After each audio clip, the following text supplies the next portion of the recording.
Today I get to share with you the best look we've seen at the interior of the upcoming 2025 Hyundai Ioniq 5 mid-cycle refresh. We're also finding out about a whole new trim level for the car. So if you want to find out more, then stay tuned. Hey everybody, it's the Ioniq guy. If this is your first time to the channel, I just want to say welcome. My name is Corbin and I cover all things Hyundai Kia Genesis EV related. So thanks to the YouTube channel called Jung Young Teak TV, we're getting our first glimpse of the inside of the 2025 Hyundai Ioniq 5, which will be coming out at the end of 2024 as a 2025 model year. It's going to be a mid-cycle refresh. Now finally, today we get our first look at the interior of the 2025 Hyundai Ioniq 5. But before we talk about the interior, let's talk about the exterior, because there's something cool here. Now what you can see is the center caps of the wheels have the N logo. So this is not an Ioniq 5 N, you can tell by the interior.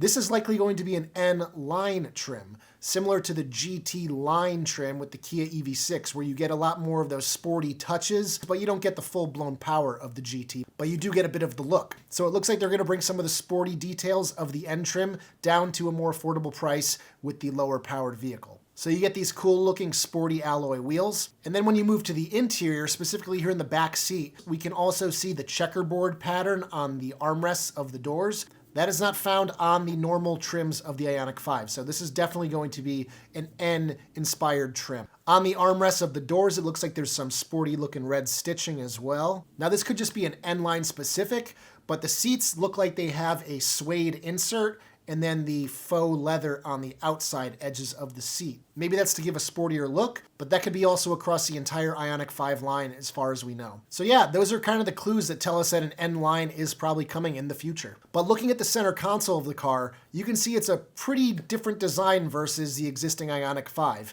Now the armrest looks to be more or less identical, but then moving to the front section where the cup holders currently are, they're getting rotated 90 degrees. The wireless charging pad is getting moved up to a nice convenient location where you can just get in the car and just drop it. You don't have to reach under and place it down there. In between the two cup holders, you can see there's a slot that looks like it would perfectly fit another smartphone. I like to see that too, so that the passenger can just have their phone at the ready. And then it looks like they're finally resolving one of my biggest complaints about the car. And that's the fact that the controls for heated and ventilated seats and the heated steering wheel are all buried in the touchscreen. Now it looks like they're giving us some hard buttons right in front of the armrest. You'll be able to just press them really quick. I absolutely love to see that. I really like hard buttons. I know a lot of people are kind of over them. People that drive Teslas don't really care for them. But me personally, I like being able to do something really quickly, just a button. So hopefully with this charging pad being more out in the open, phones are going to be less likely to overheat while on it and then stop charging.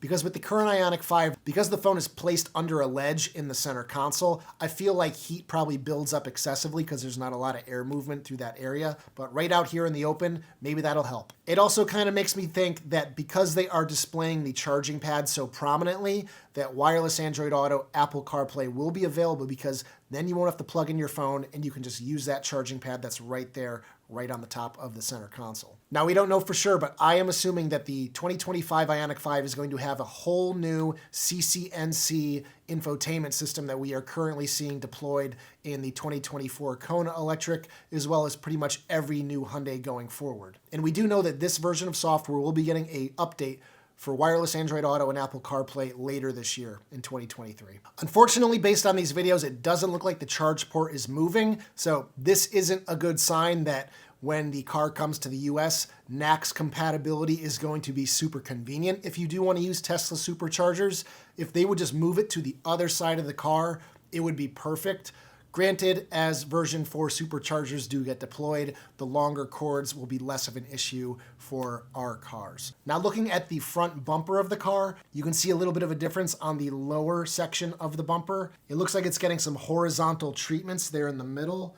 Can't really tell too much detail though. You can see on this N line that there is a front-facing camera. Maybe it'll be kind of a middle ground between the SEL and the Limited, which is something I've been asking for a while now. At least offer a convenience package to add some features to the SEL trim. Kia does it. I don't know why Hyundai doesn't. It does look like on the back end of the car, you are going to have the digital rear view mirror like we see on the 2024 Limited trim. And that looks like it might be in addition to having a rear wiper too. So kind of interesting that they're going to keep both in place. I personally would take a wiper over the digital rearview mirror any day of the week. So yeah, those are some of the changes we can expect later in 2024. I'm personally pretty excited because it looks like they're changing some of my biggest gripes with the 2022 Ioniq 5. So I plan on trading my 2022 in for a 2025. So make sure you stay tuned for that. That's going to be more than a year away at this point, but it'll be here sooner than you think. But anyway, a big shout out to Jung Young Teak TV. I will leave a link to their channel below.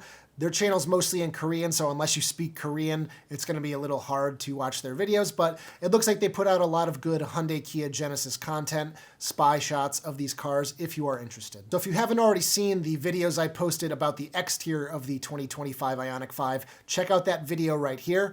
And if you like today's video, give it a thumbs up, subscribe if you haven't already done so, and I'll see you guys in the next one. Take care, everybody.